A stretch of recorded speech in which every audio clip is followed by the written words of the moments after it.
alhamdulillah wasalaatu wasalaamu ala mawlana rasulillah sayyidil awwalin wal axirin wa ala alihi wa sahabatihi wa taabiin bi ihsaanin ila yawmi ddin. mbokk jullit yi ngeen ziar bu baax di leen baalu xaq di leen baalu ak ñëwaat ak yéen suñu beneen jotaay te dañoo ñëwaat ak yéen ci azaka yi mburum koor. kan moo ko war a génnee, kañ lañ ko war a génnee, ci lan lañ ko war a génnee ak thème bi ñaata la.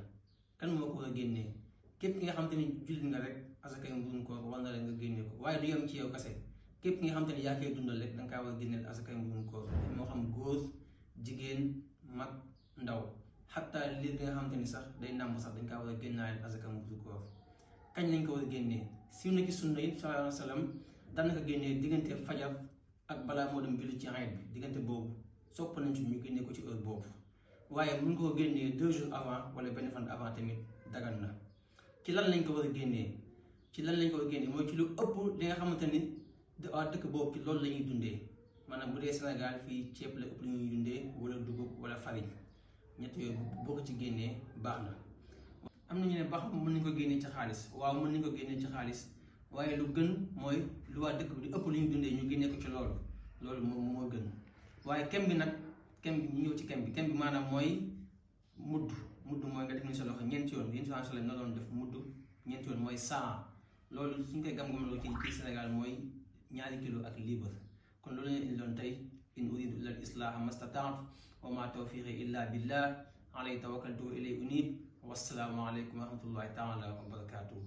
alhamdulillah wasalaatu wasalaamu ala mawlana rasulillah sayyidil awwalin wal axirin wa ala alihi wa sahabatihi wa taabiin bi ihsaanin ila yawmi ddin. mbokk jullit ñi ngeen di ziar bu baax, di leen baalu xaq, di leen baalu ak ñëwaat ak yéen suñu beneen jotaay ci xadiis rasul sallallahu alayhi wa sallam. xaala rasulullahi sallallahu alayhi wa sallam man qaama laylatal qadri imaanan wa ihtisaaban ghufira lahu maa taqaddama min zambihi. Yonent sallallahu alayhi wa sallam nee na képp ku taxawee guddi laylatul qadri imaanan ànd ak gëm yàlla wa ihtisaaban yaakaar fayoo ca yàlla ghufira lahu maa taqaddama min zambihi, suñu boobu dina la jéggal say bàkkaar. kon nañ ko góorgóorlu ci bu baax taxawee guddi laylatul qadr. waaye lu gën ñaan bu gën ci guddi laylatul qadr mooy allahumma innaka afuwun tuhibbul afwa fa'fu anni. allahumma innaka afuwun tuhibbul afwa fa'fu anni. kon nañ ci gën a taxaw, gën see yokk suñu jaamu yàlla. in uridu illa al islaha mastataatu wa ma tawfiqi illa billah alayhi tawakkaltu wa ilayhi unib. wassalaamu aleykum wa rahmatullahi taala wa barakatuhu.